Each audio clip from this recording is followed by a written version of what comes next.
Welcome everyone to the Ku-ring-gai Local Planning Panel meeting today, the 22nd of March 2021.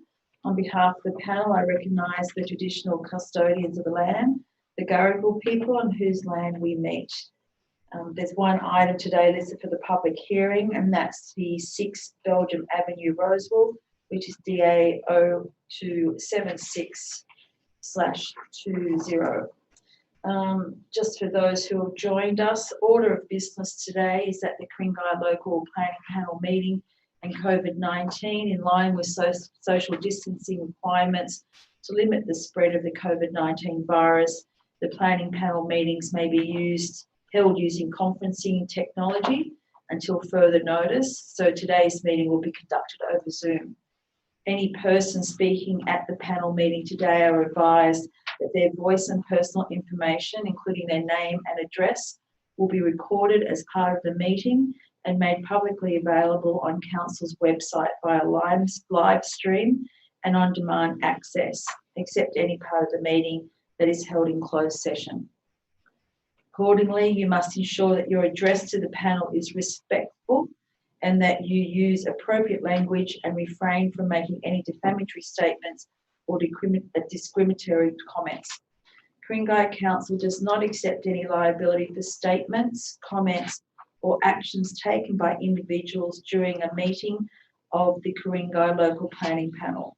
People connecting to this meeting by conferencing technology are reminded that under the Local Government Act 1993, the recording of meetings by a member of the public using any electronic recording device, including a mobile phone or video camera, is not permitted.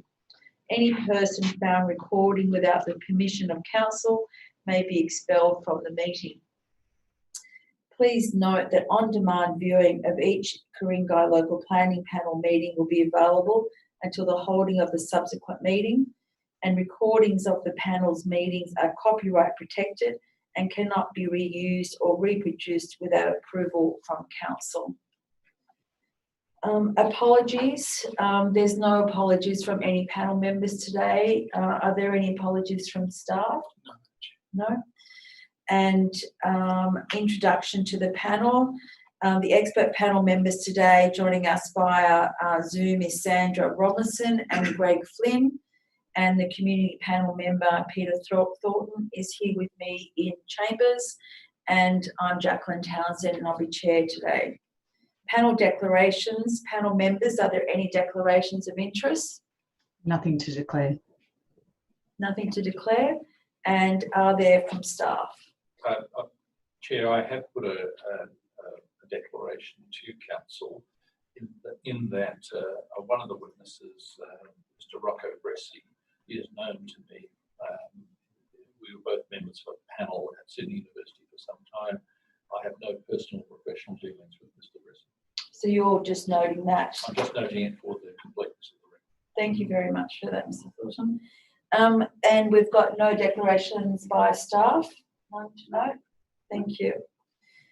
We have a number of speakers today speaking against the item, which I note is at 6 Belgium Avenue, Roseville, is Mr. Windia, and then we have 3 speakers speaking for, which are the owners and the structural engineer.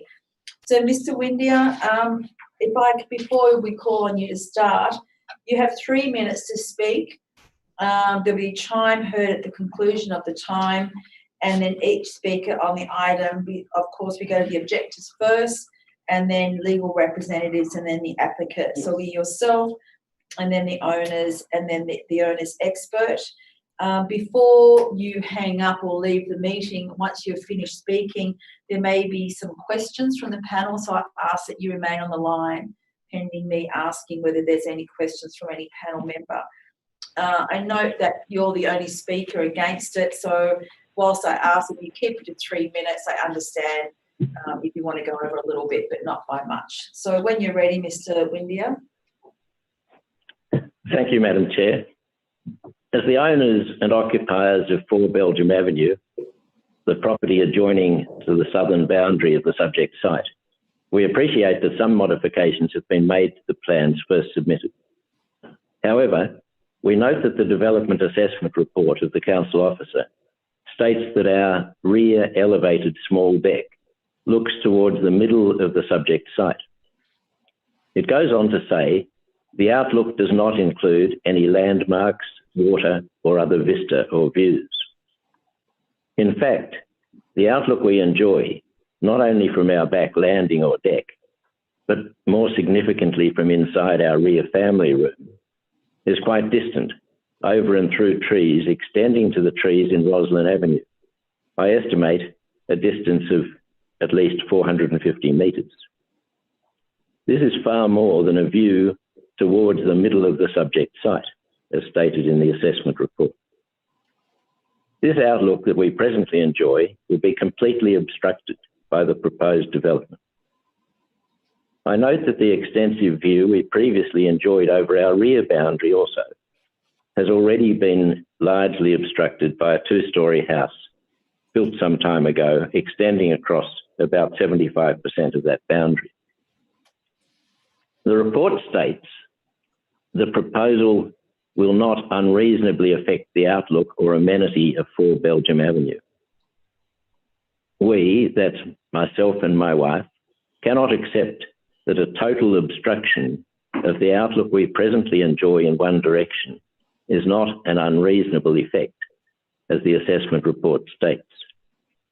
The obstruction of this outlook is caused by the proposed building extending over so much of the subject site, so far beyond the rear line of other houses in the row of houses in which the subject property sits. While the proposal might meet the required minimum setback standards from the rear boundary, it is far from sympathetic to the area and other properties in that area. Also, not only will our northwest-facing glass doors be overshadowed at times by the proposal, so too we anticipate that the sun to the rear windows of our family room and consequent warmth that it brings will be reduced, not only at the winter solstice, but extending at least to the September equinox. We request that these comments be considered together with our 2 previous submissions and the submission made by DFP Planning Pty Limited in our support. Thank you very much. Thank you, Mr. Windier. Right on time. Thank you. Panel members, do we have any questions for Mr. Windier? No? No? Nothing. No, that's, we don't have any questions for you, Mr. Windier. Thank you very much for coming and speaking with us. You're more than welcome to stay on the line and hear the other speakers. So Thank you. Need to leave us, just mute yourself if you wouldn't mind. Thank you. The next speaker we have is Loretta Barry, who is the one of the owners of 6 Belgium Avenue. Ms. Barry, when you're ready. Hello. Hello. Good afternoon, Madam Chair and panel members. I am one of the owners of 6 Belgium Avenue. We are obviously supportive of the Council's approval recommendation for our DA. However, we were disappointed to see the long list of items in Condition 3, the majority of which seem to be unnecessary, unreasonable and overly onerous. We would therefore like the panel to consider its deletion, with the exception of Part 3M, which relates to window glazing, which we support. I would like to provide some context to the letter and supplementary email we have provided. This process has been long and stressful for us. The scrutiny and strict assessment of our proposal seems disproportionate for a residential dwelling of its type.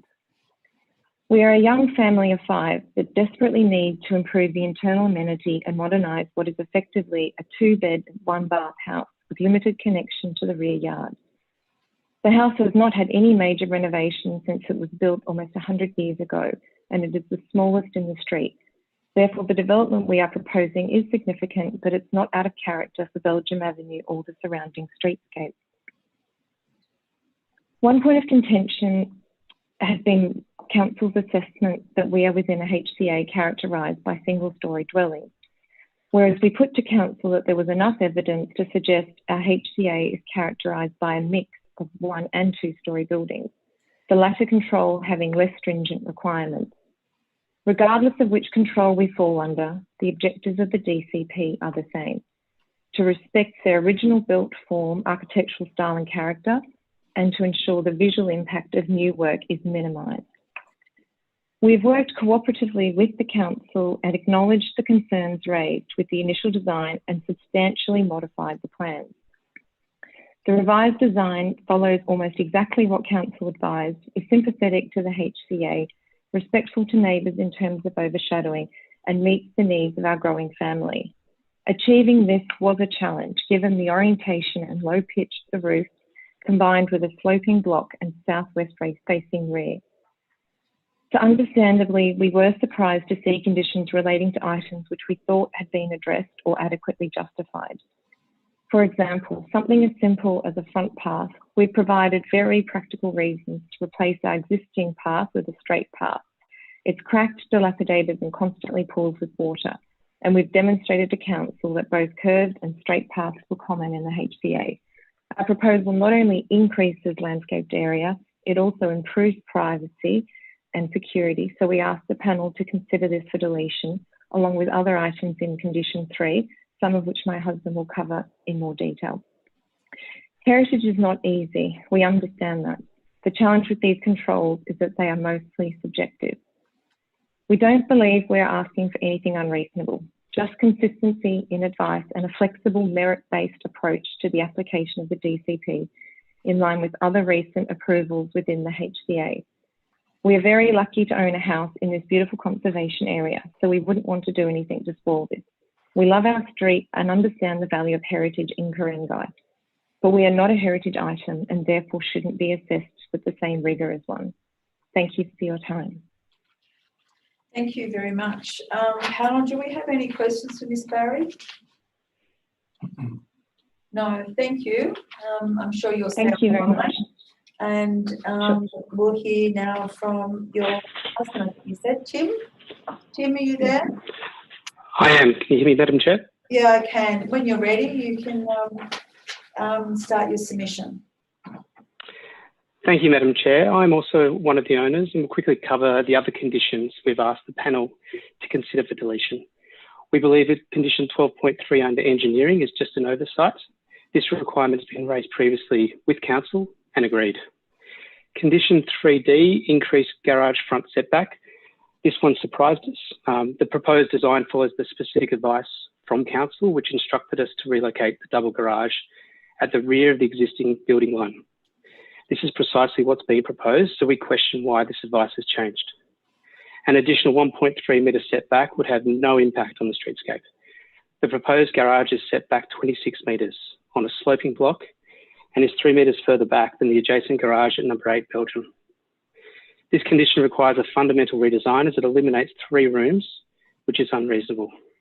We request that council's previous advice be upheld. Condition 3B, lowering ridge height of rear addition.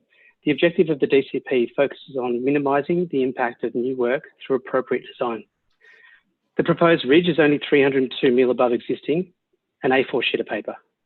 3Ds provided show the addition is barely visible from the street, if at all. Therefore, the proposal meets this objective. Also, the building height is 1.4 metres below the LEP height limit. This condition is inconsistent with approved DAs for similar blocks in our HCA. Examples provided show rear extensions that are visible from the street, exceed existing ridge heights by more than 302 mil, and include higher internal ceiling heights than what we have proposed. The condition would have negligible impact on the streetscape, however, it significantly reduces the internal amenity within the house. The Heritage Advisor's recommendation in Council's report also indicates that being slightly above the ridge line is acceptable. Condition 3C, increase in the first floor side setback to 3 metres. We feel the advice on this one has shifted, and again, it's inconsistent with the approved DAs for similar blocks in our HCA. Examples provided show rear first floor additions that are visible from the street being held to standard setbacks, and in one case, less, not more. The sloping block means this condition would have negligible impact on the streetscape. However, it reduces the amenity of bedroom 2 and bathroom. Further, the addition is designed in a similar style, form and character to meet the DCP objectives. Condition 3K, swimming pool area. On the basis there were no objections from neighbours regarding the location of the pool, the condition deviates from the Australian standard for swimming pools regarding fencing, and the noise concern raised appears to be incorrectly assessed in Council's report. The condition seems unnecessary and overly onerous. Please refer to the email provided for more detail. And finally, condition 3L, rear yard. On the basis that no justification has been provided and the Landscape Review in Council's report confirmed the cut and fill was acceptable. Apologies if I breezed through those items too quickly. As you can see, there's a lot in condition 3 that has significant impact on our design. At the end of the day, all we're asking for is consistency. Thank you, Madam Chair. Yeah, thank you. Just both to yourself and your wife. We have received the email sent through the 22nd of March and the 18th of March. We've received them and we've been briefed by council staff on both of those emails that we received. So just so you're aware that we have received them and been briefed on them. And just great, thank you for confirming. The oversight of condition 12.3, I think that's been agreed by council that was an oversight. So that should be dealt with if there is a decision made today. Panel, thank you. Do you have any questions for Tim, Barry? No, none? I may have a question collectively when we've heard from Mr. Bressy. Okay, we'll hear from, I'm sure you'll stay on the line, and we'll now hear from Mr. Bressy. Mr. Bressy, can you hear us? Can you unmute? Hello. Hello. Yes, my name's Rocco Bressy. I'm a structural and civil engineer by profession. I'd just like to sort of mention, Madam Chair, regarding the condition of the existing house.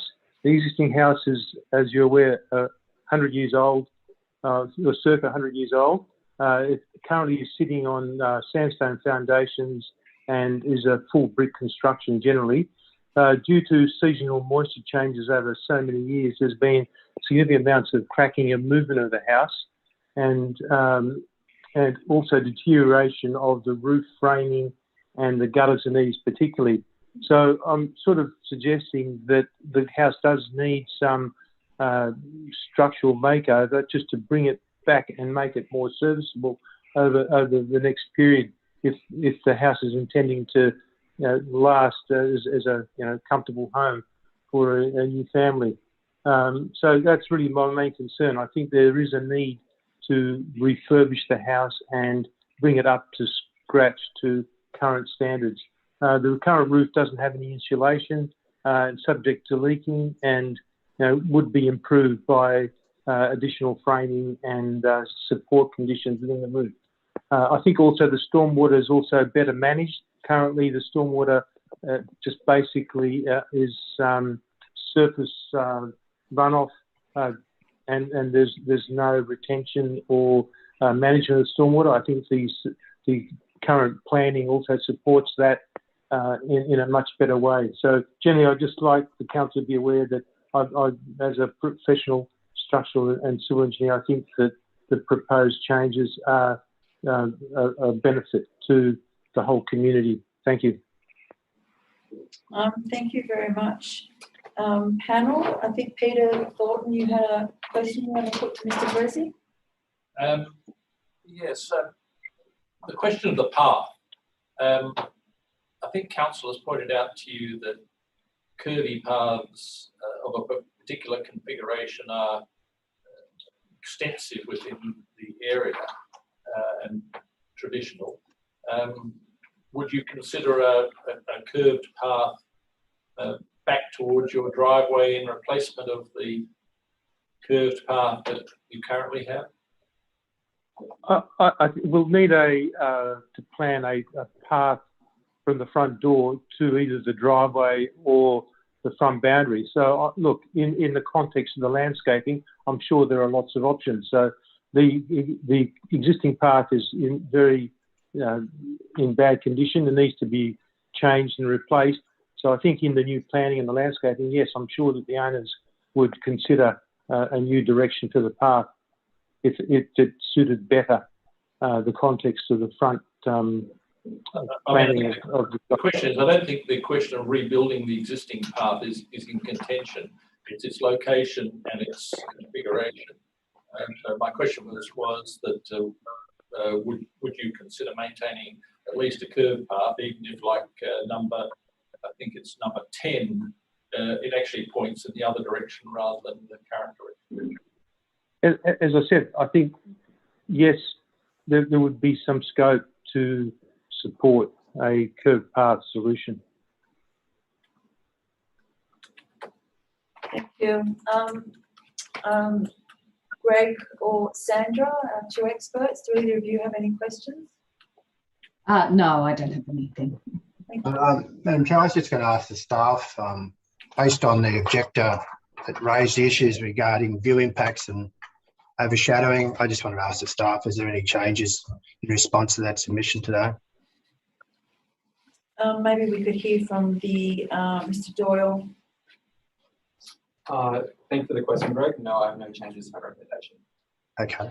And the other one that was raised by the supporters of it was that other approvals have been given in the area that and would appear that they've been approved, but this one, so there's some non-conforming ones, etc. But this one's being, is that true, or has there been a change of the planning controls or something? Thank you again for the question, Greg. I think that I can answer that first, and then our heritage advisor, Leona Goldstein, can answer second.